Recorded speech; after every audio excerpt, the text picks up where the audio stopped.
Hey, I'm listening. You got time to talk now?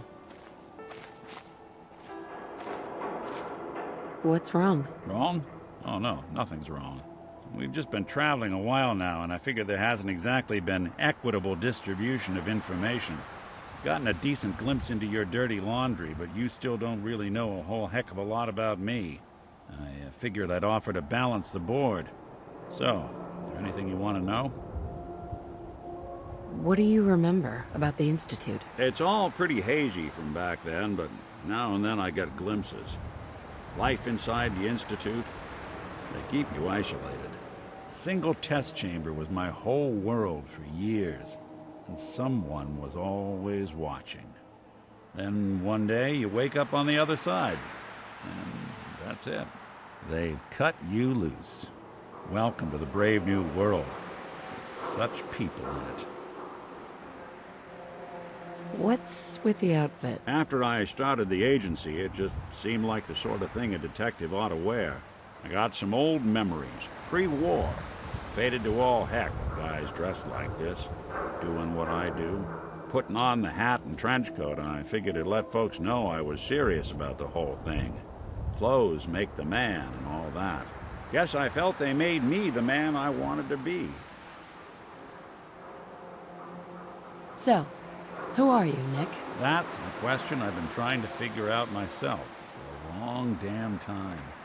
I know I'm a synth, authentic Institute handiwork, but I'm still mechanical, not bioengineered like the fancy synths giving everyone the willies these days. I get tune-ups now instead of checkups.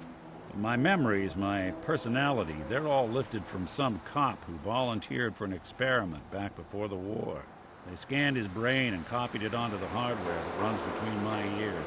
Don't know why they chose to make a robot based on some pre-war cop instead of a math genius or a bioengineer.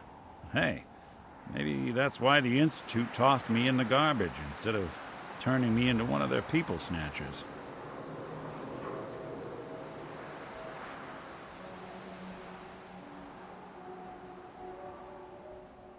Have you seen yourself? I don't think it's a hard mistake to make. Well, I can't say you're wrong.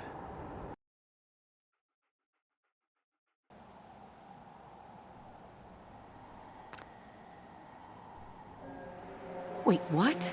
You're a robot? What else have you been keeping from me? Ha! Well, I'm not sure if anyone told you, but there's been a war. Nothing big.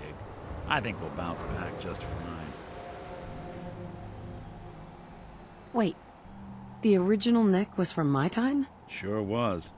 Which meant when I finally ended up out here, it was quite the rude awakening.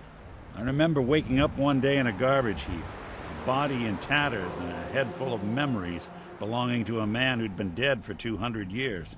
Suffice to say, it was a confusing couple of weeks. Folks didn't really know much about synths back then, so when I finally ran into people, they mostly treated me with caution rather than hostility. But the kids, they weren't afraid. I think his name was Jim. First person to actually speak to me after I got the boot from the Institute. My first human contact in this world. Grilled me for an hour. Once they'd seen I wasn't going to hurt anyone, the other folks in the neighborhood came out to ogle the mechanical man. It eventually turned into a pretty swell soiree. The local mechanic even gave me a once-over, free of charge. Those people, they treated me like a human being. I've been trying to return the favor ever since. It's a surprisingly rare trait out here sometimes. It's something I've noticed you got a fondness for. Part of the reason I've stuck around this long.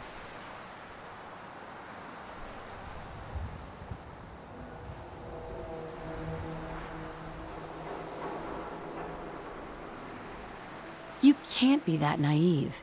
You really think you were anything more than a sideshow to those people? I don't doubt that's partly true, but they still treated me better than they.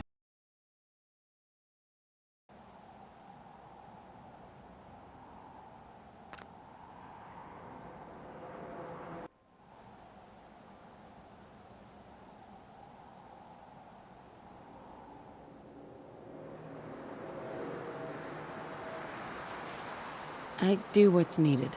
Well, You certainly seem to judge doing good pretty high on your list of necessities. Well, I expect you're about as bored as can be listening to me rattle my skeletons. You should probably head out.